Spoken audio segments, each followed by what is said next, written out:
tant qu'on n'aura pas saisi la complexité de chacun des types de tumeurs cancéreuses, de chacune des cellules cancéreuses, de toute la nature, les différentes natures de ce qu'on appelle globalement le cancer, on n'arrivera pas à traiter de façon complète cette maladie-là.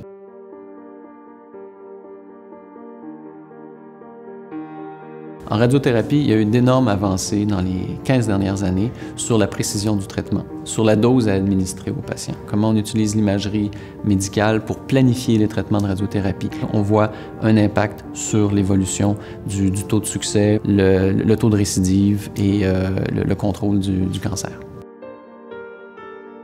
Nos recherches consistent à produire des particules d'or toutes petites. 50 nanomètres, c'est environ 1/10 millième du diamètre d'un cheveu, donc c'est vraiment tout petit. Et ces particules-là, si elles sont injectées dans une tumeur cancéreuse, cancer du sein ou cancer de la prostate par exemple, permettraient de rehausser les traitements de radiothérapie. Les patients ont des risques de voir leur cancer réapparaître. Si on améliore l'efficacité du traitement, si on améliore le confort du patient, on arrive à améliorer la précision du traitement et à long terme, on soit en mesure de mieux contrôler la récidive du cancer pour une large fraction des patients.